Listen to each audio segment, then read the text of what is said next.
Innal hamdalillah nahmaduhu wa nasta'inuhu wa nastaghfiruh wa na'udzu billahi min syururi anfusina wa min sayyiati a'malina may yahdihillahu fala mudilla lahu wa may yudlil fala hadiyalah. Asyhadu an la ilaha illallah wahdahu la syarika lah wa asyhadu anna Muhammadan abduhu wa rasuluh. Allahumma salli wa sallim wa barik ala nabiyina Muhammadin wa ala alihi wa ashabihi wa man tabi'ahum bi ihsanin ila yaumiddin, amma ba'd.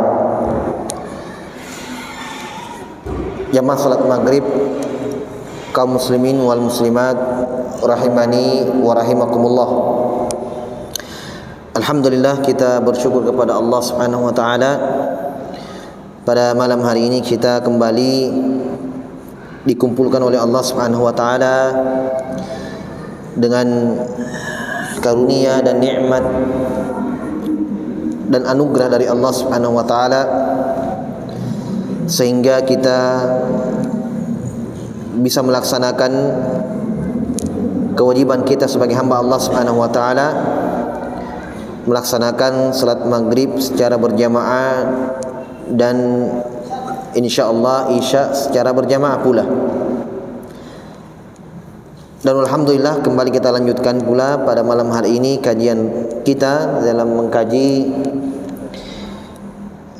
Tazkiyatun Nufus atau Asyarul Qawaid fi Tazkiyatin Nufus, 10 kaidah, 10 poin penting di dalam mensucikan jiwa atau mensucikan hati. Sudah kita sebutkan pendahuluan beberapa dalil-dalil akan keutamaan bahkan kewajiban seorang hamba itu mensucikan hatinya. Karena tentunya hati hanya hati yang selamat, yang bersih dari segala, dari kotoran-kotoran kemaksiatan, dari kesyirikan dan selain itu dari dosa-dosa, yang selamat di depan Allah Subhanahu wa taala. Yauma la yanfa'u malun wala banun illa man atallaha biqalbin salim. Kata Allah Subhanahu wa taala, hari yang tidak akan bermanfaat lagi harta dan anak-anak kecuali yang datang kepada Allah Subhanahu wa taala dengan hati yang selamat, hati yang bersih. Jamaah salat maghrib rahimani wa rahimakumullah. Sekarang kita masuk menyebutkan kaidah yang pertama atau poin yang pertama. Berkata penulis di sini rahimahullah taala, al-qaidatul ula, kaidah pertama, at-tauhidu aslu ma tazku bihin nufus. Kaidah pertama yaitu dari kaidah yang paling utama, kaidah yang paling inti di dalam mensucikan jiwa seseorang adalah at-tauhid. Ya, bagaimana dia selalu berusaha mengesahkan Allah Subhanahu wa taala dalam peribadatannya. Bagaimana bisa tauhid itu mensucikan jiwa? Beliau urai, qala inna tauhida huwal ghaya allati min ajliha khalaqana Allahu azza wa jalla wa aujadana.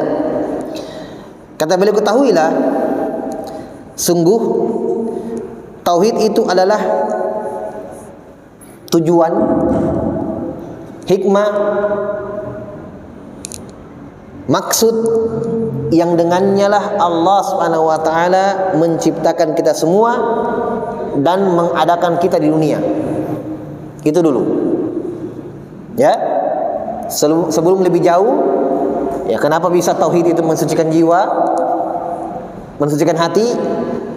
Tahu dulu bahwa tujuan atau hikmah, maksud Allah adakan kita di dunia, Allah tegakkan langit, Allah tegakkan bumi, Allah adakan semuanya itu tujuannya karena tauhid. Allah berfirman, kama qala ta'ala, wa ma khalaqatul jinna wal insa illa liya'budun. Aku tidak ciptakan jin dan manusia melainkan agar mereka beribadah kepadaku. Ya'budun maknanya ahli tafsir mengatakan liwahidun, agar mereka mentauhidkan aku. Makhluk-makhluk yang Allah cipta, ya, Allah ciptakan untuk kita bumi, kita hidup di atasnya, ya, kita membangun rumah di atasnya, tinggal di atasnya, berjalan di atasnya mencari rezeki. Itu semuanya jamaah sekalian untuk menyempurnakan tujuan ini. Jelas ya? Karena kita tentunya tidak bisa beribadah kepada Allah Subhanahu wa taala tanpa sebabnya, tanpa penyempurnanya. Bisa paham ya? Tanpa makan, tanpa minum tidak bisa kita ibadah. Gimana mau sholat? Bahkan gimana mau hidup? Ya, makanya dari kesempurnaan ciptaan Allah, Allah berfirman, Sabbih isma rabbikal a'la alladzi khalaqa fasawwa walladzi qaddara fahada. Sucikanlah Rabbmu wahai Muhammad, bertasbihlah dengan menyebut namanya yang Allah itu, Rabbmu itu menciptamu, yang maha tinggi. Alladzi khalaqa fasawwa, yang mencipta dan menyempurnakan ciptaannya. Sawwa, apa makna sawwa? Yaitu ketika mencipta, Allah Subhanahu wa taala tidak cipta kita bentuknya asal-asalan, berantakan. Tidak kan? Tapi sempurna, satu. Yang kedua, Allah mencipta kita, setelah itu tidak meninggalkan kita, ya, begitu saja, tanpa diberikan sarana untuk melangsungkan hidupnya. Maksudnya untuk tetap hidup. Karena percuma dicipta, setelah itu tidak dikasih makanan, kan mati juga. Ya, percuma dicipta kalau begitu. Cipta tiba-tiba tetap mati juga. Jadi bentuk kesempurnaan ciptaan Allah, Allah cipta kita, Allah kasih makanan. Karena Allah tahu itu yang kita butuhkan. Paham ya? Supaya kita tetap hidup. Nah, makanya Allah siapkan sarana itu. Dari laut kita bisa ambil makanan dari situ, ya, dengan air yang Allah turunkan yang penuh dengan berkah, itu air hujan, tumbuh-tumbuhan, dari tumbuhan kita makan beras, dari tumbuhan kita makan sayur, dari tumbuhan kita makan buah. Itu dari air yang Allah turunkan.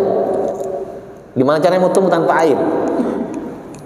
Ya, itu semua untuk kalian. Makanya kata Allah, huwallazi khalaqalakum ma fil ardi jami'an. Dialah Allah yang mencipta kalian, dialah Allah yang menciptakan untuk kalian di dunia ini. Lakum, untuk kalian. Kalian pakai, kalian manfaatkan, silahkan.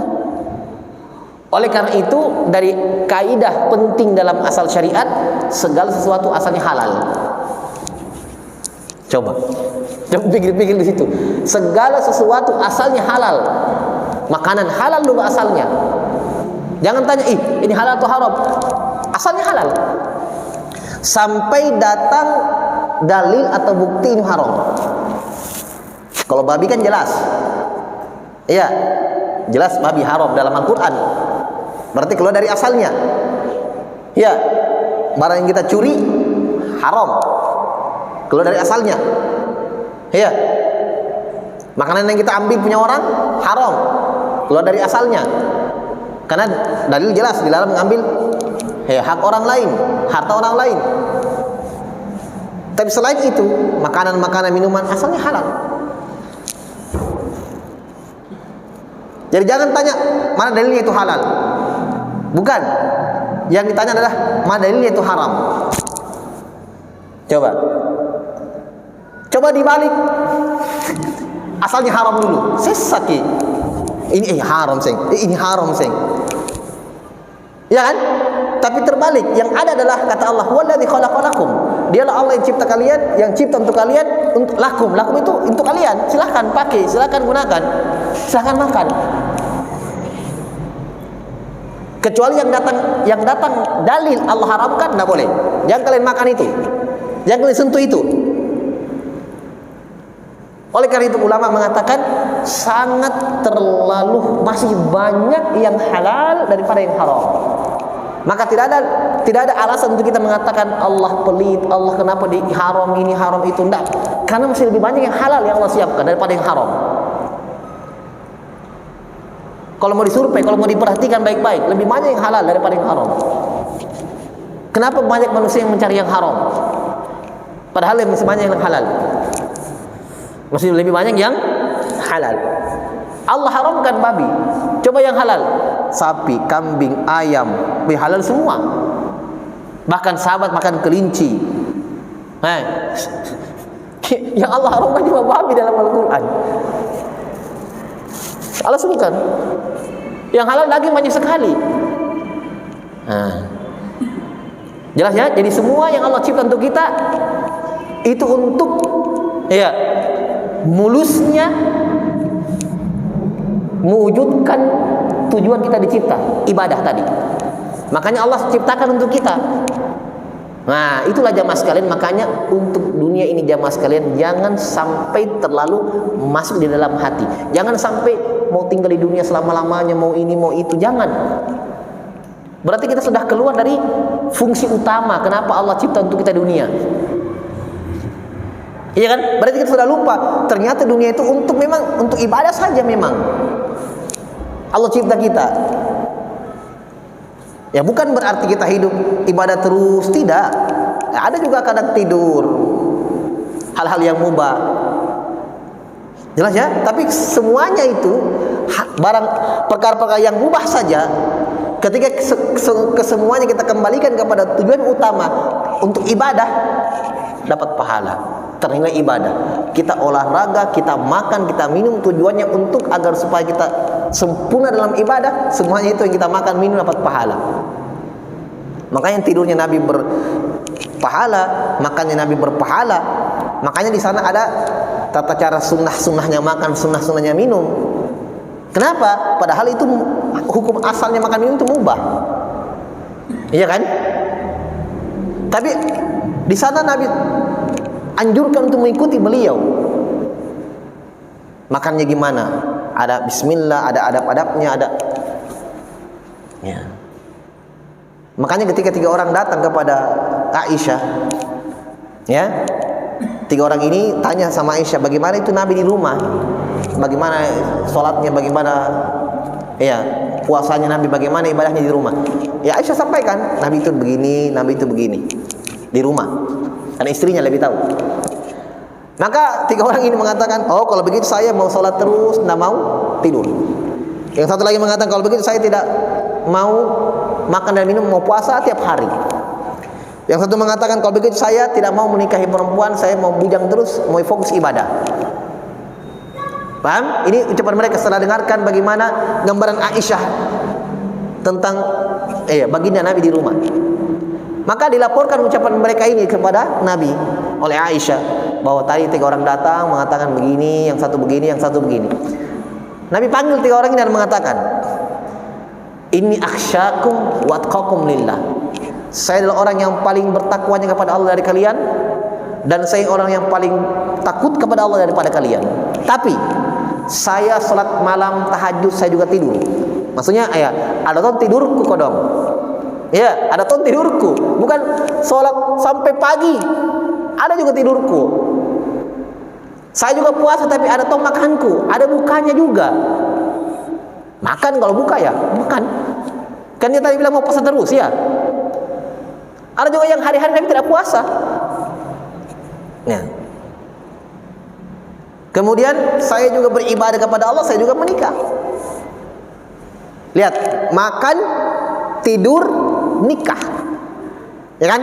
Makan, tidur, nikah. Kalau dilihat ini kan sepintas dunia kan?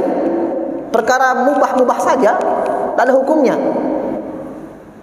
Tapi setelah itu kata Nabi apa? Faman raghiba an sunnati falaysa minni. Itu syahidnya. Kata Nabi, siapa yang membenci sunnahku, yaitu syariatku, bukan dari golonganku. Berarti lihat, sholat, tidur juga, puasa, makan minum juga, ibadah, nikah juga. Ini semuanya adalah bentuk sunnahnya Nabi. Berarti bukan sunnah kalau tidak mau makan dan minum. Maksudnya bukan sunnah dalam artian bukan syariatnya Nabi, karena sunnah itu jangan sekali penting untuk saya jelaskan kayaknya ini. Sunnah itu dua maknanya dalam syariat. Ada sunnah bermakna khusus, ada sunnah bermakna umum. Perhatikan baik-baiknya, jangan salah. Sunnah bermakna khusus dulu. Sunnah makna khusus, apa yang kita pahami sunnah? Sunnah, sunnah di salat sunnah, puasa sunnah, yang tidak berdosa kalau tidak lakukan, itu sunnah bermakna khusus. Paham? Ada sedekah sunnah, ya, salat sunnah dan seterusnya, yang sunnah-sunnah, yang kalau dilakukan dapat pahala, ditinggalkan tidak berdosa. Ternyata ada sunnah penggunaannya lebih luas, sunnah umum. Maknanya syariat yang Nabi bawa semuanya, baik wajib maupun sunnah. Semua yang Nabi datangkan adalah sunnah, itulah Islam. Sunnah itu. Jadi agama Islam ini sunnahnya Nabi. Ketika Nabi SAW menjelaskan akan adanya sepeninggal beliau, ya, perpecahan, perselisihan, ya, yang belum ada di zaman beliau ketika hidup, ya, macam-macam muncul cara beribadah yang aneh-aneh dan seterusnya. Nabi sebutkan jalan keluarnya. Jadi Nabi bukan cuma pertakuti sahabat, bukan, tapi Nabi SAW sebutkan hal-hal yang menakutkan itu, yang mengkhawatirkan, tapi Nabi sebutkan jalan keluarnya. Setelah Nabi sebutkan perpecahan umat Islam sepeninggalku nanti, jalan keluarnya adalah, kata Nabi, alaikum bisunnati wa sunnatil khulafa'ir rasyidinal mahdiyina min ba'di. Jalan keluarnya adalah pegang baik-baik sunnahku. Coba, ini hadis ya, pegang baik-baik sunnahku. Bahkan kata Nabi, addu alaiha bin nawajid, gigit sunnahku itu dengan gigi geraham, bukan gigi yang di depan, bukan gigi taring, tapi gigi geraham yang kalau menggigit sesuatu keras, tidak lepas. Kalau gigi di depan ditarik, itu yang kita gigit mungkin putus atau gigi kita yang lepas, ya kan? Kenapa Nabi katakan gigit dengan gigi geraham? Menunjukkan apa? Jangan kau lepas itu sunnahku betul-betul, walaupun kamu mati di atasnya, jangan lepas. Itu maksudnya. Makanya Nabi pakai gigi geraham. Kata Nabi, gigit dengan gigi geraham sunnahku. Itu kinayah, perumpamaan. Maksudnya pegang kuat-kuat sunnahku. Kan tidak mungkin kita terjemahkan sunnahku yang sunnah-sunnah itu, bukan, tidak mungkin. Masa Nabi perintahkan pegang sunnahku, ya, baru kita maknakan, oh, kalau yang mengambilnya berarti dapat pahala, yang tidak mengambil tidak berdosa. Bukan itu. Maksudnya apa pegang sunnahku? Ya, ambil apa yang saya ajarkan kepada kalian, pegang baik-baik syariatku. Jelas? Dan syariat Nabi sunnah dan wajib. Nah, makanya berarti ada sunnah bermakna khusus, ada sunnah bermakna umum. Ya, itu sunnah yang bermakna yang kita pahami itu khusus dalam istilah fikih. Kan dalam fikih, dalam perintah ada namanya wajib, sunnah, makruh, haram, makruh dan mubah. Nah, itu yang banyak-banyak kita pakai kata sunnah. Nama lainnya mustahab. Mustahab sunnah. Nama lainnya itu sunnah. Nama lainnya lagi masnun. Itu kita walaupun jarang kita dengar. Masnun, maksudnya itu sunnah. Nah, jelas ya? Perkara yang tidak sampai ke tingkatan wajib. Kalau wajib kan lain lagi. Kalau wajib dilakukan dapat pahala, ditinggalkan berdosa. Jelas ya? Taib. Itu kata Nabi, siapa yang membenci sunnah bukan golonganku. Bukan golonganku. Dari situ berarti perkara-perkara dunia yang kita ambil, yang kita lakukan, yang kita manfaatkan, ya, demi keberlangsungan ibadah kita, maka semua ini terhitung ibadah. Makanya saya katakan tadi, tirunya Nabi ibadah, makanya Nabi ibadah, nikahnya Nabi ibadah. Nah, makanya kalau kita ikuti, ya, semua makan kita, apa kita masukkan ke dalam mulut, ibadah. Ya kan? Karena pikiran kita, makan, nggak bisa karena sholat kalau tidak makan, kan? Nggak bisa ke sholat kalau tidak makan. Nggak bisa ke belajar agama kalau tidak. Memang makan orang, lemas tubuh kalau. Jelas ya? Nah, bahkan mungkin olahraga. Iya. Ada kata Nabi begini hadis. Al-mu'minul qawi ahabbu ilallah minal mu'minid dhaif. Kata Nabi, hamba yang kuat Allah lebih suka daripada hamba yang lemah. Kuat di sini kata para ulama ahli hadis dari dua sisi. Kuat imannya dan fisiknya. Paham? Allah cinta orang yang kuat imannya. Iya, ditimpa musibah sabar. Dapat ini kuat. Iya, tidak cengeng dia. Tidak ada masalahnya, nangis. Diputuskan ceweknya, ada gantung diri. Apa itu? Hah? Aslinya loyo itu, aslinya lemah. Iya. Ini dapat nangis pokoknya. Ya. Yang kedua, kuat dari fisik. Ya, kuat. Karena memang dibutuhkan kan jihad fisabilillah. Tapi yang paling menentukan adalah kuatnya iman, kuat maknawi. Ya. Berarti kalau kita bergerak-gerak olahraga untuk itu, ya, agar sehat, menjaga tubuh, agar beribadah kepada Allah Subhanahu wa taala, semua mengarahnya ke tujuan yang agung ini. Hikmah yang agung, maksud yang agung dari Allah Subhanahu wa taala itu untuk mentauhidkan Allah. Sudah, wa huwa aidan mihwaru da'watil anbiya war rusul. Yang kedua, kata beliau, selain itu adalah tujuan Allah cipta makhluk manusia, yang kedua juga adalah tauhid adalah inti dari dakwahnya para nabi dan rasul. Luar biasa. Jadi tauhid adalah tujuan maksud Allah cipta kita, dan yang kedua, tauhid itu adalah inti dakwah nabi dan rasul. Ya. Jadi kalau kita anggap nabi dan rasul diutus itu visi misinya lain, ya, tidak boleh. Kita harus yakini bahwa dakwah nabi dan rasul diutus oleh Allah, visinya, misinya satu. Ini saja. Bagaimana agar kaum mereka, umat mereka menyembah Allah Subhanahu wa taala.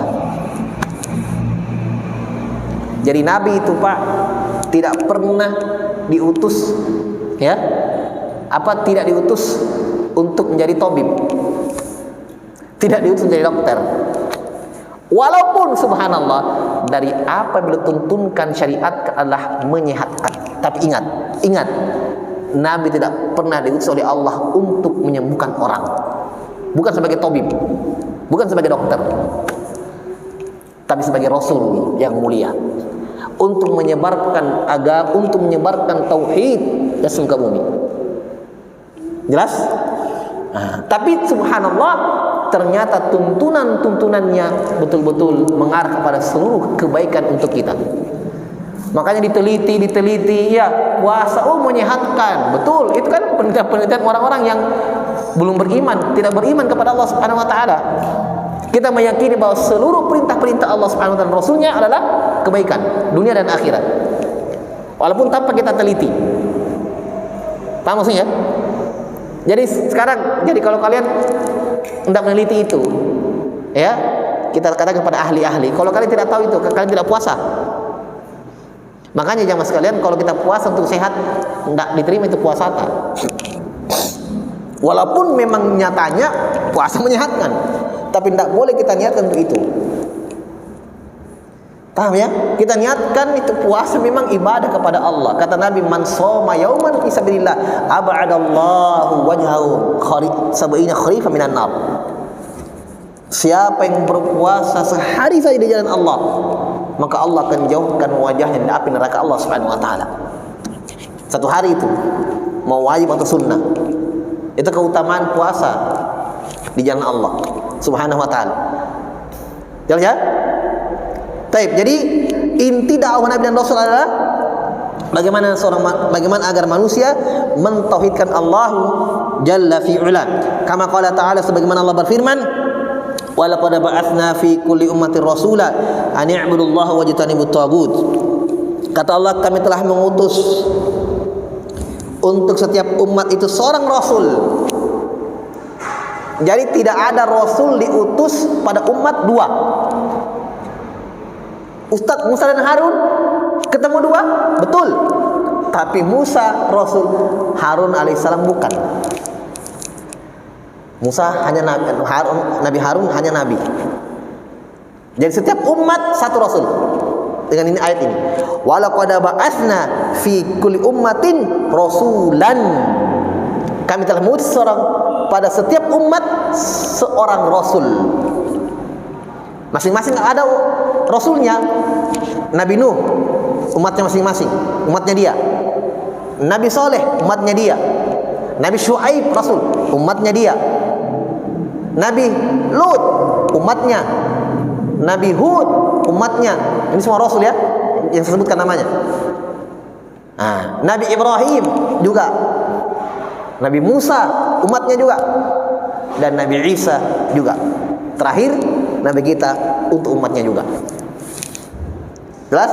Jadi memang satu rasul satu umat. Satu rasul. Iya. Hanya Nabi Musa alaihissalam karena doanya kepada Allah dikabulkan. Karena memang menghadapi manusia yang paling kejam yang pernah ada di dunia ini, Firaun. Boleh berdoa kan dalam Al-Quran? Iya.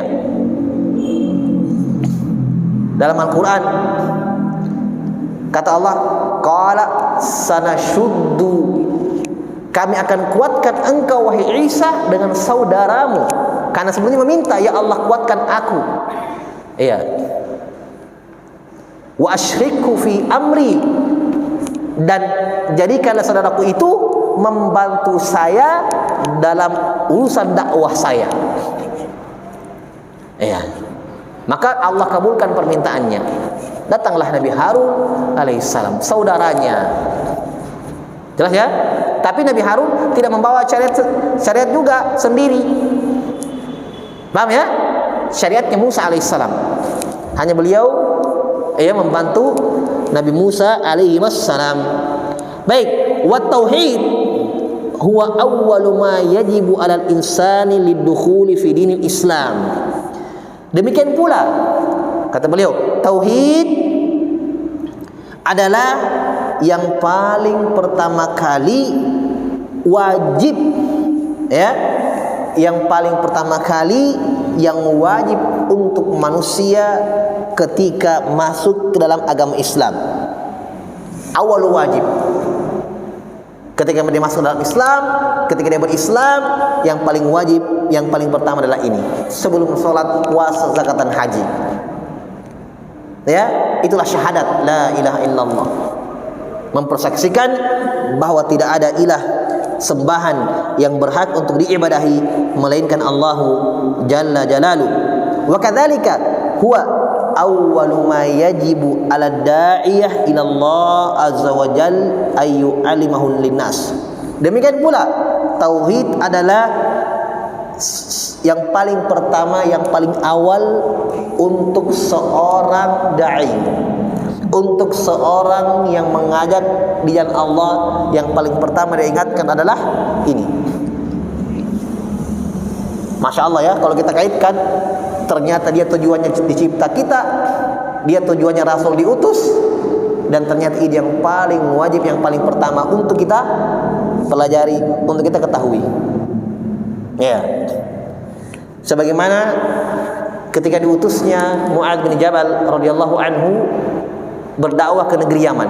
Jadi Yaman ini notabene-nya rakyatnya atau masyarakatnya Ahlul Kitab, Yahudi dan Nasrani.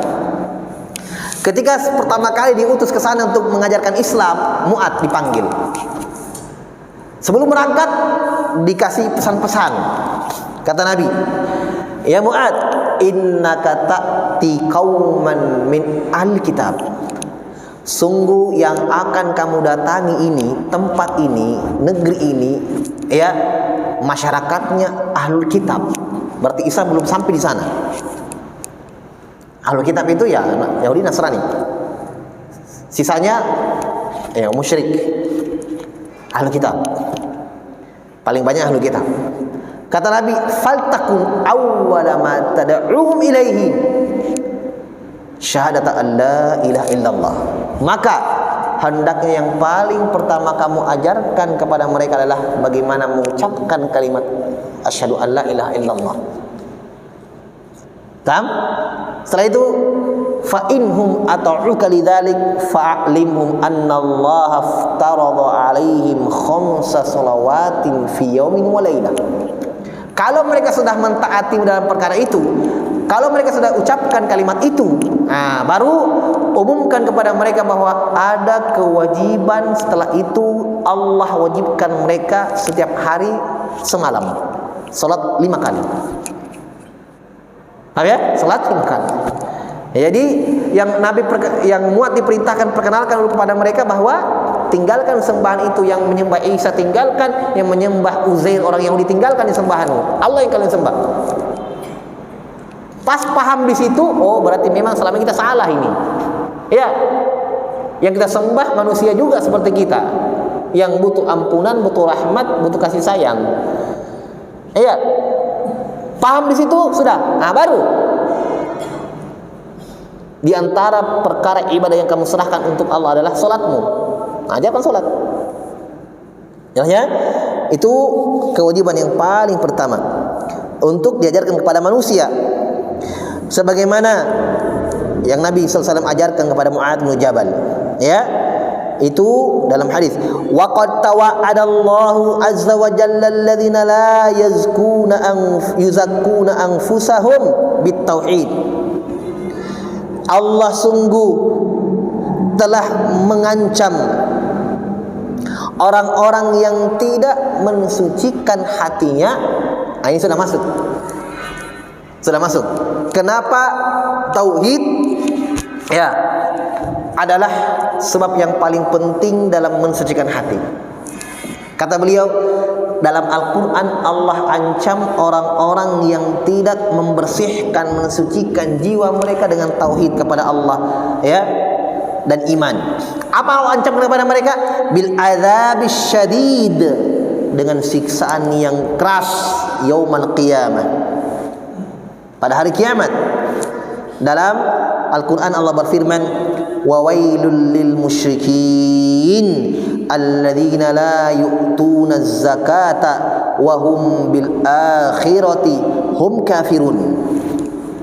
Kata Allah Subhanahu wa taala, celakalah, kebinasaanlah untuk orang-orang musyrikin yang menyembah kepada selain Allah. Kenapa bisa celaka? Alladzina la yu'tuna zakat, yang mereka itu tidak memberikan zakat. Coba, zakat. Tapi kenapa ulama mengatakan ini pensucian? Karena hikmah zakat adalah mensucikan harta. Kan? Iya. Mensucikan harta. Membersihkan harta. Karena lebihnya harta kita itu bukan milik kita. Bersihkan harta kita yang tersisa itu dengan keluarkan yang bukan milik kita. Bersih harta kita. Jelas ya?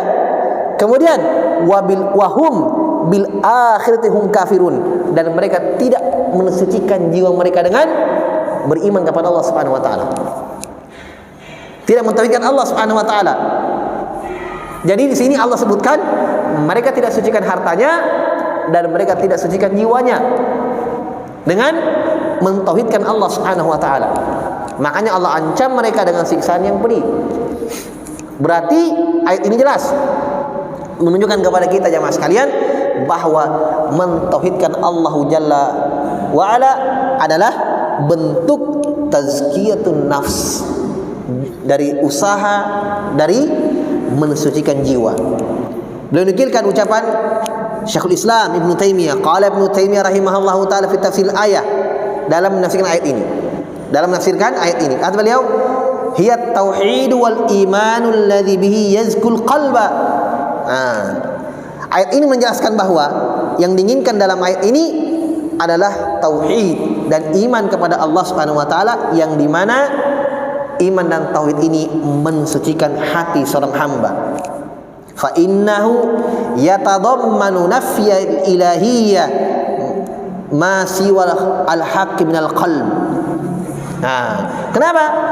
Karena dia mensucikan, membersihkan hatinya dari segala yang dia takutkan, segala yang dia besarkan, seluruhnya yang dia harapkan selain Allah. Paham? Karena orang musyrikin bagaimana? Dia takut sama Allah tapi ada dia takut selain Allah. Jadi dua. Paham ya? Hanya ketika mereka sedang gawat, ya, sedang dalam kesulitan, langsung hilang ini selain Allah. Hanya Allah yang dia ingat. Kata Allah, fa idza raqibu fil fulki da'u Allah mukhlishina lahuddin falamma najjahum ilal barri idza musyrikun. Kata Allah, ketika orang-orang musyrikin ini di atas laut, ya, bahkan kata Allah dalam Al-Quran, ombaknya fa idza ghasyahum maujun kadzulal, ombaknya seperti gunung, seperti naungan awan, saking besar itu ombak. Jadi kita bisa pikir bagaimana kapalnya itu sudah, ya, seperti awan kata Allah ombaknya. Kita baru beberapa meter sudah takut-takut. Ini kata Allah kadzulal, seperti naungan awan, saking tingginya. Kata Allah, da'allah mukhlishina lahuddin. Mereka tiba-tiba berdoa kepada Allah Subhanahu wa taala. Minta dalam keadaan kata Allah mukhlishina lahuddin, mengikhlaskan doanya hanya untuk Allah. Paling orang musyrikin. Selamat, diselamatkan, dikabulkan doanya. Nah, kata para ulama, orang-orang musyrik saja berdoa dengan tulus dikabulkan oleh Allah. Maka bagaimana lagi dengan orang yang ahlu tauhid, yang beriman, tidak pernah ada selain Allah dalam hatinya. Coba, gimana? Berarti lebih dikabulkan lagi kan? Hanya kita kurang yakin. Ya, sementara Nabi bersabda, Allah berfirman, ana inda dhanni abdi bi. Kata Allah, saya sesuai tergantung sangkaan hamba kepadaku. Ini orang musyrik ini dikabulkan. Kata Allah, ketika sampai di darat selamat, kata Allah, idzahum musyrikun, kembali mereka menyekutukan Allah SWT, kembali kepada berhala-berhalanya, patung-patungnya. Ini kan tidak bersih hatinya, berarti ada selain Allah di dalam hatinya. Hanya kalau gawat ya baru. Tapi kalau lagi tenang-tenangnya, lagi di darat enak-enak, tidak ada apa-apa ya, ya berhala-berhalanya, patung-patungnya. Makanya berarti tauhid bersih, ya kan? Karena dia nafikan, dia minta hanya untuk kepada Allah, yang dia takuti hanya Allah, yang dia sandarkan sepenuhnya kehidupannya sama Allah Subhanahu wa taala, maka dia minta hanya kepada Allah. Siapa di dalam hatinya selain Allah? Enggak ada. Coba bersih hatinya. Maka orang seperti ini jamaah sekalian enak sekali hidupnya. Indah hidupnya. Iya kan? Dapat musibah juga, mau dia apa? Yang di atas yang enak tenang, tidak pernah dia pusing-pusing. Ya kan? Bukan tidak ada masalahnya, ada masalahnya, hanya dia tahu bagaimana keluar dari masalah itu. Dengan tauhid dia hadapi. Kena musibah, hilang hartanya, ditipu, kena ini, qadarullah ma syaa. Semua titipan Allah, itu kan tauhidnya. Semua titipan Allah, bukan kita. Allah cuma titipkan. Pas Allah ambil miliknya, tidak sakit. Makanya orang jamaah sekalian ketika terlalu cinta sama dunia, dia ikat dalam hatinya dengan ikat yang kuat. Ketika Allah ambil, sakit. Kenapa? Terlalu dalam cintanya sama dunianya. Ya kan? Sama juga dengan keluarga, istri, anak-anak, keluarga, orang tua. Ustaz berarti tidak boleh cinta mereka, tapi cintanya lillah. Cintanya karena Allah. Paham maksudnya? Cinta karena Allah. Saya contohkan ya, saya gambarkan bagaimana cinta karena Allah, cinta suami, cinta istri karena Allah. Begini, anak cinta orang tuanya kan? Ya, pasti. Anak cinta orang tuanya. Tapi cinta anak kepada orang tuanya karena Allah. Bagaimana bentuknya? Ketika orang tuanya memerintahkan anaknya kepada yang haram, anaknya tidak ikut. Kenapa? Cinta Allah dia dahulukan daripada cinta orang tuanya. Tapi kalau orang tuanya merintahkannya perkara yang mubah, yang tidak melanggar syariat, dia segera lakukan. Berarti dia cinta orang tuanya lillah. Itu contoh. Iya kan? Tapi kalau si anak ini masih semua apa permintaan orang tuanya walaupun yang haram-haram dia lakukan, berarti belum benar cintai sama orang tuanya. Belum lillah. Ya, belum lillah. Suami kepada istri, istri kepada suami karena Allah.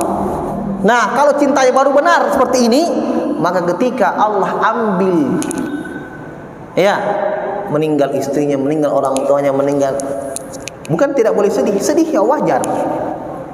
Tapi dia ridho dengan itu. Ya memang saya cinta mereka karena Allah. Allah mau mengambil miliknya sekarang. Sudah, lepas, ridho dia, rela. Makanya tidak larut-larut dalam musibah itu dia. Walaupun sedih ada. Nabi, anaknya Ibrahim meninggal. Pernah dengar ya? Kita pernah dengarkan hadis kata Nabi, "Lau kana Ibrahim hayyan lakana nabiyyan." Nabi pernah katakan begitu. Hadisnya sahih. Kata Nabi, seandainya Ibrahim ini hidup, maka dia akan jadi seorang nabi terakhir. Hanya Allah kehendaki yang lain. Ibrahim meninggal di masa kecilnya. Ini Ibrahim anak beliau dari Maria. Maria ini bukan istrinya Nabi, tapi budak yang digauli oleh Nabi, itu halal. Nah, lahir dari situ anaknya, namanya Ibrahim, meninggal. Kata sahabat, kami melihat Nabi mengeluarkan air mata, jatuh air matanya. Coba, ya sedih. Ya namanya kan wajar manusia. Iya. Tapi tidak ngamuk-ngamuk, tidak sampai apa yang kita saksikan sebagian orang sekarang, teriak-teriak, marah-marah, pukul-pukul dirinya, ya, tak guling-guling, apa teriak-teriak. Itu kan bentuk, ya, semacam tidak terima, ya, tidak rela dengan ketentuan Allah Subhanahu wa taala. Itu semua jamaah sekalian buah manis dari tauhid. Nah, makanya orang-orang yang mentauhidkan Allah, benar cintanya kepada Allah Subhanahu wa taala, benar tauhidnya kepada Allah Subhanahu wa taala, maka akan bersihlah hatinya. Wa itsbatul ilahiyatil haqqi fil qalb. Ya, wa huwa haqiqatu la ilaha illallah.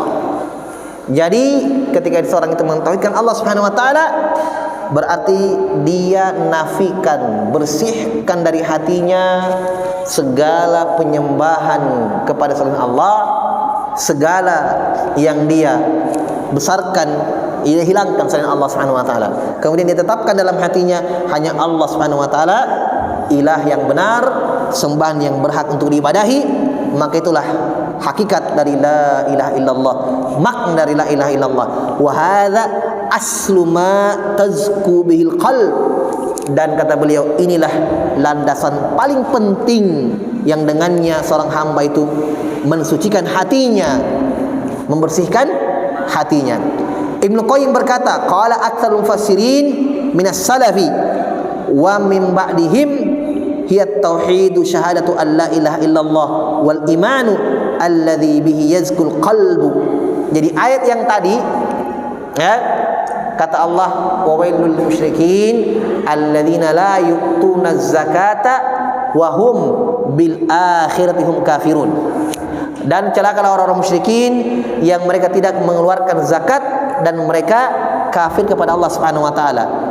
Kata Ibnu Qayyim rahimahullah, kebanyakan ahli tafsir mengatakan makna ayat ini adalah mentauhidkan Allah Subhanahu wa taala, syahadat. Ya.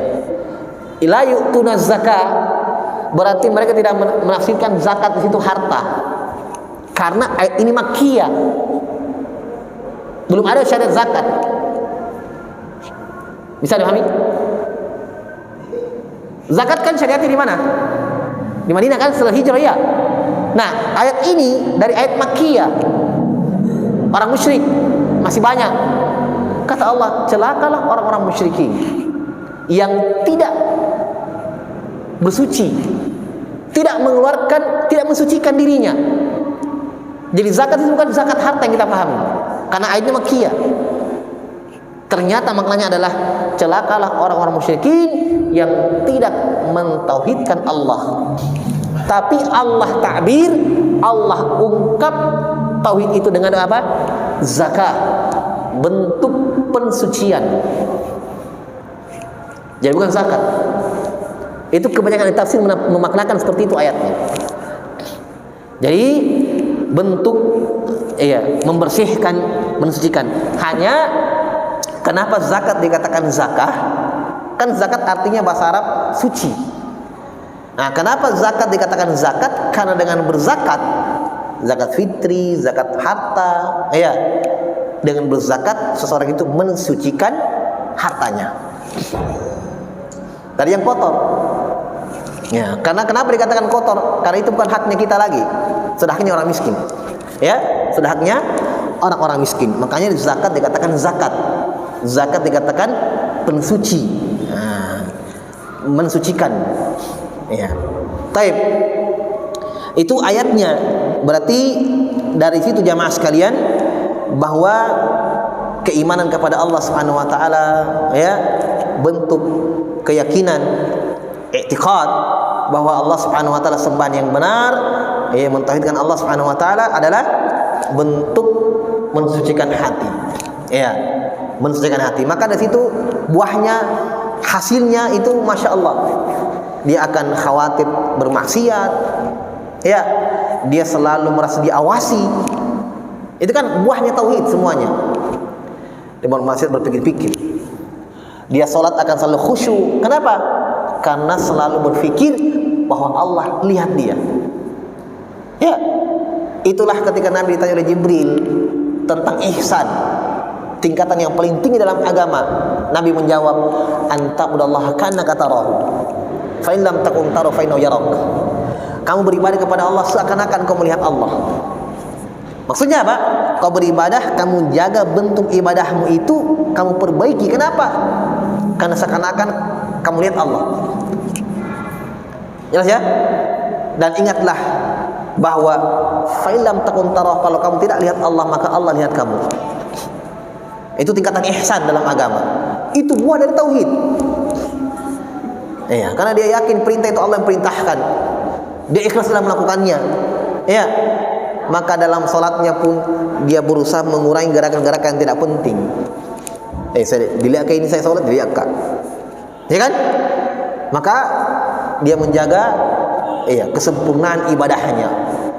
Demikian pula dalam ibadah yang lain, puasanya, baca Qur'annya.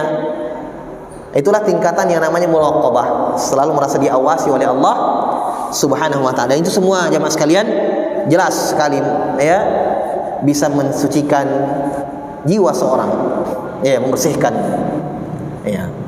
hatinya.